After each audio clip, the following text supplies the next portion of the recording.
We're on this bit of open access land to do a bit of wooding. And if you look about the place, there's wood everywhere, isn't there? You might think that it was a simple job of walking about, picking bits up, take it back to the van and put it in the burner. But it's not quite that simple. A lot of it's just going to be rotten like this bit. Some of it's going to be either too much work or too dangerous. In the case of this one, look, even though there's mountains of it up there, it's a bit of both. This bit looks great, right? It's ash, it's a nice size, there's some decent straight lengths. Have a look at this. If I start making a cut, right, let's go in and have a look at the cut. I don't know how easy it is for you to see, but just beneath the bark there, there's a green layer. So that means this bit of timber probably fell last year and was living until then. Technically, with this being ash, you can burn it straight away. Sierra green, it's fit for a queen. But there'll be a lot of moisture in this, and really you don't want to be burning damp wood, do you? It doesn't give good heat. It's not good for the environment either. So this would take a little bit of time to dry out. So again, move on. There's a saying, always look up when you're wooding. Anything that's on the ground like this bit is liable to be not only wet, but absolutely teeming with life. So just leave it alone and move on. These lengths of hazel that you see everywhere might look great, but hazel doesn't last long when it's on the ground. Move on. This bit of ash looks great. It's been down a while, it's off the ground, it's nice and straight, it's a decent size as well. If I had a big burner, I'd be taking it right back down to there and logging it all up. But I don't have a big burner, and I've only got a little van. So the bit I'm going to take is this section along there, which when that's logged up, I reckon there's probably about 4 days worth of wood in there. Let's get on. I think I'll cut it at this fork first.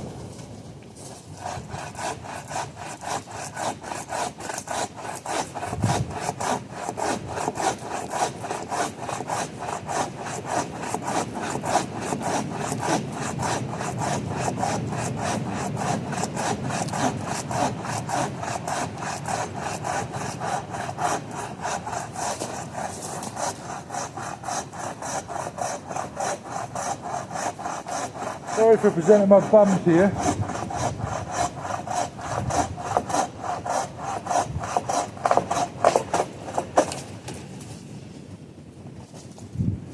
Right. There's some usable stuff in that section, but this is where the money is, isn't it?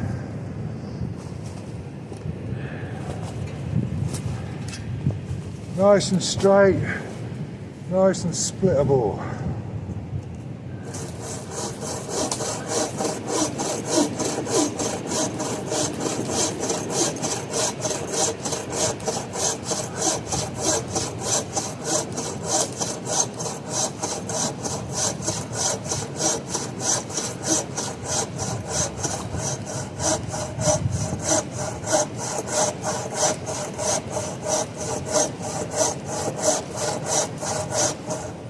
Need a new bow saw blade, I think.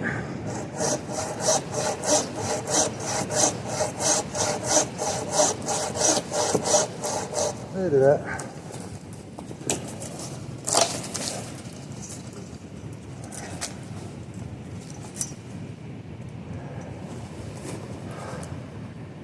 Show you these a sec.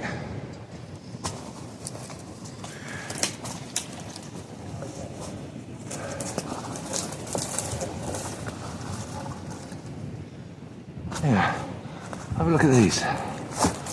These brown lumps are called King Alfred's cakes, and they're the fruiting body of a fungus that grows on ash. I don't know what their proper name is. If you do, please let me know in the comments.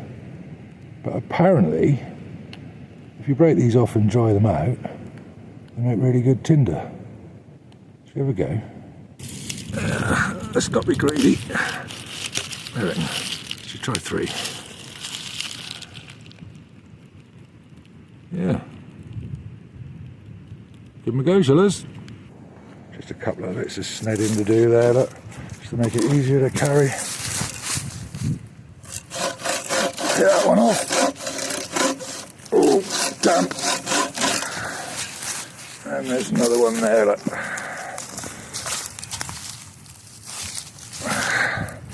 There we go. Ooh. Big King Alfred's cake. I'll have that one. Oh, they're off. Just take that off.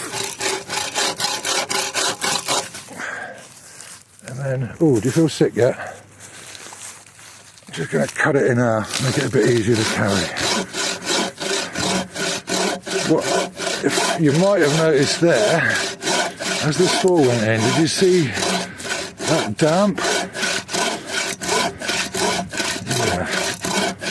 That leads me on to something that I'll show you back at the van. There's no point carrying bits that won't go in the burner, is there? So, just gonna take that fork off, take it off up there where it starts to go bendy, sned that bit off there, and then I reckon we're about done. There's a fair pile there, look, about a week's worth I reckon, but the van is way down the bottom of that hill past Alf.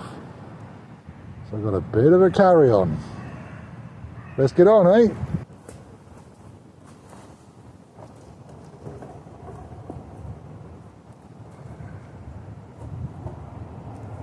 Not really looking forward to this bit.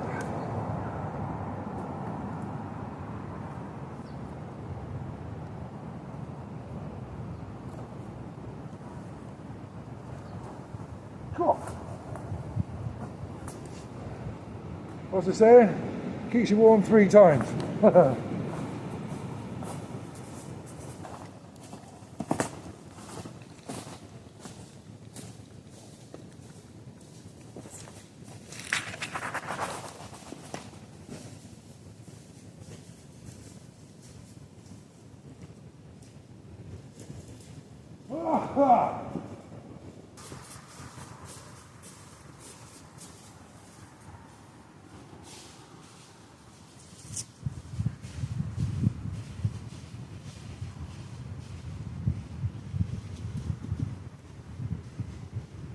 Somehow we're back at the van. Before I do anything else, I need a quick cup of tea. So, whilst the kettle's on, I'll show you the burner. Nearly boiled. Lovely. Was that Alf? Okay, so there's the burner. As you can see, it's pretty tiny. I reckon it's no more than 2 kilowatt output. But to be fair, this is quite a small van, as you can see. There's the bedroom, there's the burner, here's the cup of tea being poured, and right, it's going to get bright I'm afraid. There is the back wall of the kitchen. So a little 2 kilowatt burner is perfect, but that does mean that you're quite restricted on what size log you can put in it, which is why I refused some of those bigger bits up the hill earlier on. So yeah, I'm going to have a cup of tea and then I'll show you the next stage. Suitably refreshed. In an ideal world I would have done this back up the hill, but I forgot my knife. If you have a look at this, all this bark underneath there, there's going to be all kinds of life living and a lot of damp. So the next stage is to debark it with the trusty opinel. I did have nothing else for over 30 years. But I lost it last year. One of the saddest moments of my life. But I got a new one. So anyway, I'll try and actually pay attention.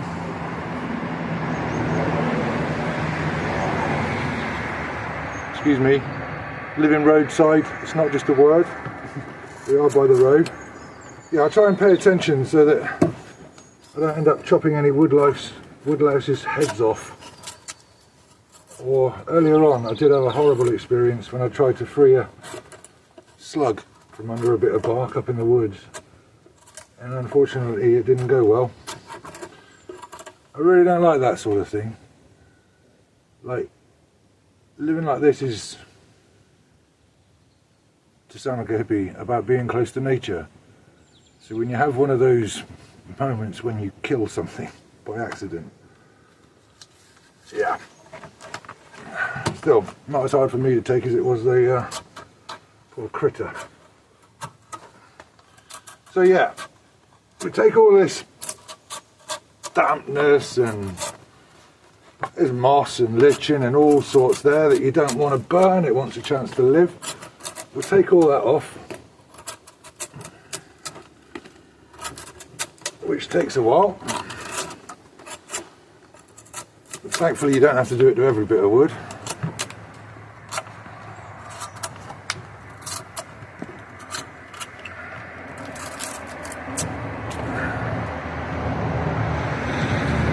Road again.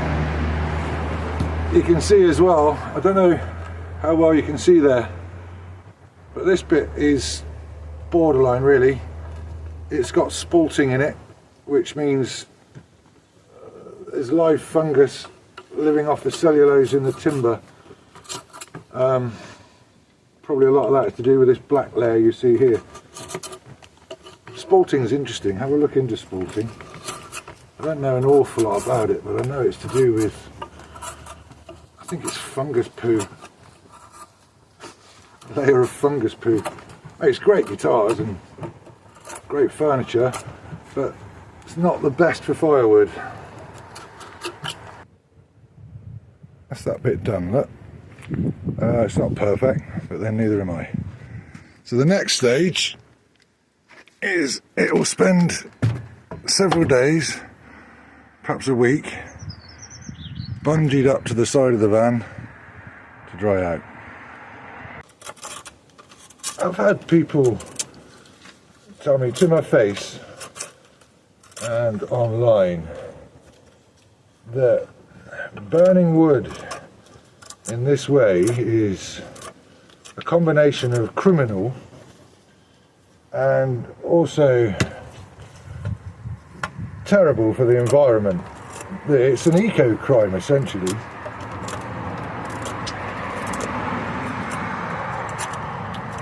What do you think about that?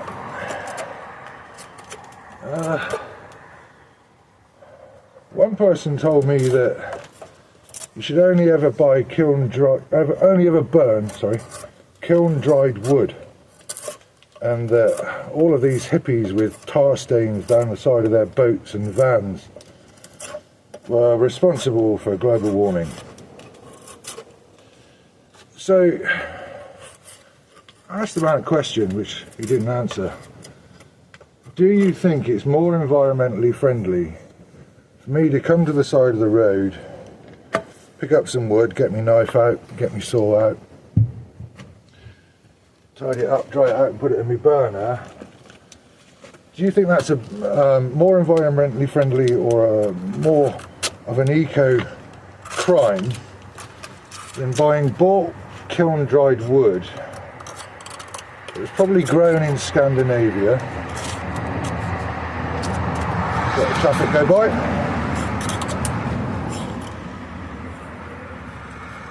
It's probably grown in Scandinavia in what's basically an agricultural system, forestry. It's not a native, natural environment. And then it was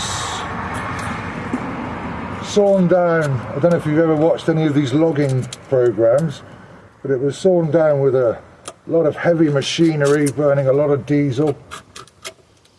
Put on a lorry, burning a lot of diesel. Do I need to go on a boat, over to England, netted up in some sawmill somewhere, put on another lorry, etc, etc, to a point where I can finally put it in my wood burner, having spent, I don't know, a fair amount of money on it. So what do you think? You've watched to this point of the video, you've seen basically what I do. Try to be respectful. All of this will be cleared up and all of the wildlife will be put back in the wood before I leave.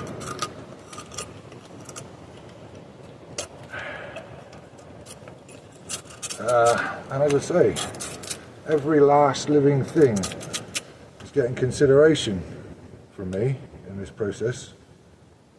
I wonder if those people that call me an eco-criminal, and people like me that do this, when they sit in their house paying that Dale guy ecotricity, however much they pay him to turn the central heating on, and feel as though they're being green, I wonder how much they're actually aware of the individual things involved in them being warm. Whereas, there's one thing I can say, living this way, I'm very in tune with everything that keeps me warm. Yeah. What do you think? Let me know in the comments. Getting a bit dark now. But there you go, look. All stripped and bungeed up to the side of the van. So this next clip for you will be instant. But for Alpha me, it'll be however long it takes. See you soon. Hello again. It's actually only the next day. Rather wonderfully, we woke up this morning and the sun was beaming. Carried on all morning, there was a stiff breeze, and it's worked wonders. It's practically dry already. The next step's chop it up, get it sat by the fire for a bit.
So it's all in, ready to go through the last bit of drying. I am aware that there's a slight fire hazard here, but I've never had a problem. I very rarely get any embers jump out of the fire, to be fair. And when they do, it's because I'm doing something, so I'm there to catch them. But anyway, let's light it. I've got a bit of wood that I prepared earlier, and a bit of birch bark, which is literally the best thing for lighting fires ever. You can keep your fire lighters as far as I'm concerned.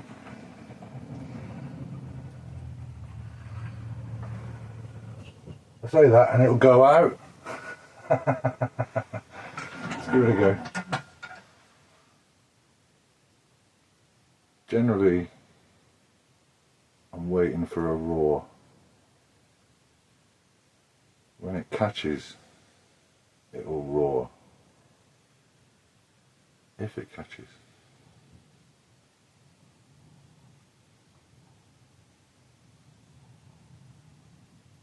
I'm bigging up this birch bark, and I reckon it has actually gone out.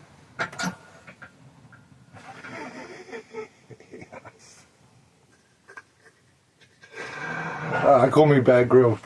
Right, let's try that again. Yeah, but it's, nothing happened there, nothing to see here. Move along. This is birch bark. It's literally the best fire lighter ever. Pretty much guaranteed to work, I think, according to Bear Grylls.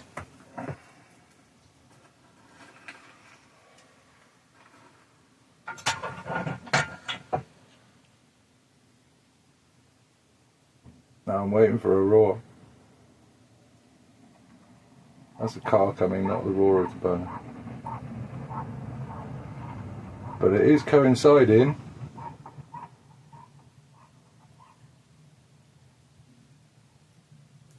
with a bit of a rumble and now a roar. Here, Houston, we have liftoff. Okay, so we're going to be warm for the night. That's fantastic. Generally, my wooding isn't always like this. I don't very often have to spend so long debarking things.